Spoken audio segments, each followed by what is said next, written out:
Hello again, everyone. Mark Hackle, Macomb County Executive, John Paul Rabb. Just going to give you an update on the COVID, but you know what's interesting is I'm looking back on this, and today is our 50th show, our program, update. I guess. Silver anniversary. Yes. And I think I kind of remember we call this TMZ. TMZ. It's a TMZ style. When we had to do our very first one, the question was how are we going to do this? Lectern in a stale room, from home. We weren't really sure how to do it. We thought Comtech is a great place to do it because this has been the epicenter of what we've been dealing with since day one, which was March 13th for us here in Macomb County. So nothing has changed. It's interesting because Monday through Friday, heavily intense as far as people from emergency management, planning department, people from health department, even our HR. So a lot of folks were working in this facility, still are.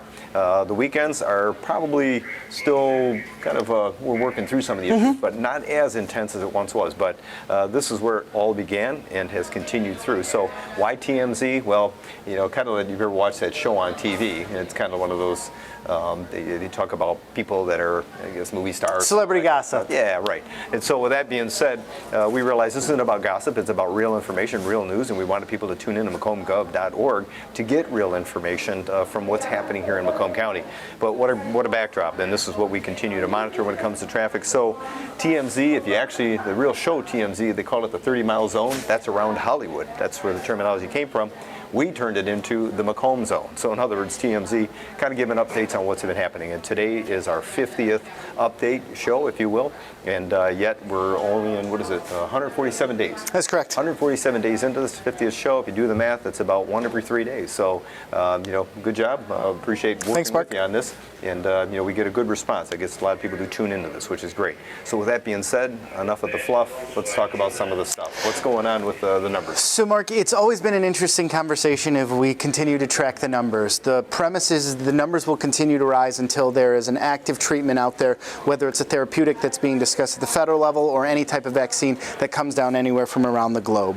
We continue to see the uptick in the month of July as we've been opening up different elements within the economy and obviously as we socialize more and more out there. Again, the interesting thing as far as cases over the past week ranging anywhere on a daily basis from, a low of about 32 cases in one day to a high of just over 125 another day. So a little bit of volatility as those numbers come in, as the log comes in from the state of Michigan.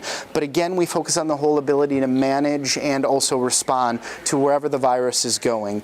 Testing at an incredibly high rate, upwards of about 1,700 individuals a day. Again, go to macombgov.org, get that information. Should you have any questions with regards to how to access those sites, and more importantly, that personal responsibility, continuing to wear the masks and being part of that solution. And I go back to the whole testing part of it. We were slow to start, and again, there wasn't enough test kits. Even when you did test, there wasn't enough facilities out there to actually run those tests through. So, that was a struggle throughout the entire country and throughout the globe. So with that being said, we're hearing that probably 20 times more people have actually got this COVID virus. And so now that we're able to test people, we're able to find out who is actually having the case, who's actually contracted it. But the better part of that is we're able to do some of the contact tracing. And we're hearing from health departments around the state and even at the state, along with our health department, that's been the problem when they're trying to reach out to people, when they find out somebody's tested positive, gave an indication where they might have been. We're calling people to find out a little bit more information to figure out how do we do that contact tracing. And some folks just aren't answering the call. They're kind of like ignoring. They don't want to talk. They don't want to explain it. That's become somewhat of a problem. You do need to answer that call. Please help us out. We're trying to figure out how do we contain this and try to make sure that we don't continue to spread. But I got to tell you, again, the numbers as far as the hospitals are still well below what we had seen at the onset, and they're able to handle whatever case volume they're seeing. And the death tolls, I mean, that's remarkable that we're seeing as few deaths as we have seen once upon a time. Although, knowing we have 10 deaths is a sad reality. Again, Mark, sad reality with 10 deaths as we sit here on July the 30th. 49 in June, May 166, and in April, more than 600 deaths due to COVID. And each death undoubtedly is a tragedy, Mark. But the interesting thing is we've been able to use this forum to have a conversation with not only the realistic elements of how this virus has been impacting our community, but more importantly, to connect the public to those vital resources. Whether you need a test, whether you need some form of community service, whether you need to explore and understand how you can get support for you and your family, all is that available through macombgov.org. And more importantly, through this forum, I hope that we not only continue to have these conversations, but really understand what's coming out of the state and the feds with another executive order that came down yesterday too. And speaking of executive orders, we had 2160 and 2161 that came out. 2160 is more of the changes, what's going on. And, interesting enough, I think there was a press conference on Tuesday, nothing mentioned of it, and then all of a sudden Wednesday evening, the new executive orders come out. And we're still trying to filter through those, try to make a determination, what does it mean? We're getting inundated with questions from bars, from restaurants, from even some of the facilities. Banquet facilities That are concerned about, what does this mean? Are we a restaurant? And technically, banquet facilities are listed as restaurants, declared not only by our health department, but even LARA, Licensed Regulatory Affairs. They've even said that, but then for some reason, there was a pushback on behalf of the governor saying, nope, they're banquet centers. They can't open even if it's 10 people. So a lot of confusion with these orders, and we're still trying to figure out what they mean, not only for the general public, but internally, even as an organization. We have to try to figure out what do we do as far as personnel based upon the orders or law that the governor has now put forward. So with that, we can't answer a lot of the questions. Those executive orders are on our website, macombgov.org. You can look them up, you can read through them, and again, to get further clarification what they mean, you need to do what we do. That's look at frequently asked questions, as well as try to get a hold of somebody from the governor's office or the state to help get a better understanding for your business, for you as a resident, and or obviously even a municipality. They're somewhat unique and kind of confusing, and sometimes there's a contradictory nature that comes into play that we got to try to figure out how do we clarify. So again, it's been a unique challenge for us, and now we're at 160 as far as executive orders that we have to kind of filter through. Mark, we're going to continue to interpret all the elements of the executive orders that undoubtedly will impact individuals in Macomb County, businesses in Macomb County, and understand how that's going to phase into whatever regulatory responsibilities we have from a health department or emergency operations center. Again, the announcement yesterday scaled back some of those elements in the UP that have been open now for a number of months. It brought in some additional uncertainty with casinos being able to phase into. So I think there's a lot of moving parts right now as we not only continue to understand where we're at with the phasing of this, what individuals are able to remain open, how those operations continue to serve individuals that choose to go out and engage a restaurant using facial coverings or any of those things. But I also think it's one of those things where it leads to just another realization that as we're getting closer and closer to the school years is that there may be additional disruptions, and we're already continuing to prepare for that with our friends at the ISD to say, what is this environment going to look like? How do we get our kids in the safest arena to learn? And more importantly, how can we provide resources there too? And we know financially we're going to be able to do that. We've been talking to them, whether it's through technology, PPE. We're working alongside them to figure this out. Whatever decision is made at the state, when that decision finally comes, one of three plans that apparently are out there. It's either the stay-at-home model, kind of learning from home, kind of a hybrid, and or they're going to be in class. I seriously doubt there's going to be the in class. Everything I'm hearing and from kind of the, I guess if you will, reading the tea leaves, it doesn't appear as if it's going to be happening. So with that being said, as JP just got through mentioning, the interpretation part of that is what becomes difficult. And so when we're interpreting it, we hesitate to try to give that information out to the public as to what we believe it means, because these are executive orders from the governor, not from the county, not from the federal government, not from anyone else but the governor's office. So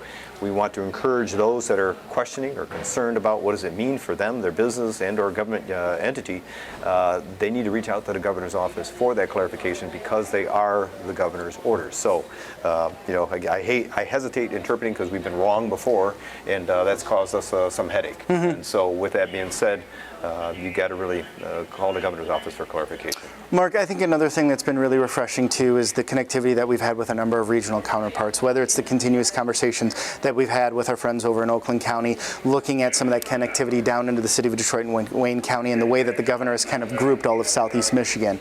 Clearly, with the uptick in numbers and as we continue to respond to that as a region, we very much are going to be able to ensure that our voices are heard as far as where we move next to this, but more importantly, we get those necessary resources, whether it's through additional federal funding that's being discussed or any support that we get through the state as they enter their budget process also. Yeah, and so with that being said, it's continuous moving parts to this. We're going to continue to work through it. We're fortunate people are abiding by it. We're seeing more people wearing masks. Sure, there are larger gatherings where people are kind of ignoring it, but for the most part, I think people realize wearing masks and trying to keep that social distancing are extremely important. In fact, I just heard Dr. Fauci this morning. He was on the news. Now he added a new twist to this. As I talk about moving parts, now he's talking about goggles. People people should be wearing goggles because that could be helpful too. Not a CDC recommendation as of yet, but will be interesting to see if that becomes part of the plan moving forward as well. So again, I just we're unfortunately, I think at some point in time, having to listen to medical experts to kind of figure out how to guide us, but even they have disputes amongst themselves and kind of change in that regard. So with that being said, I said something Monday about elections that are coming up.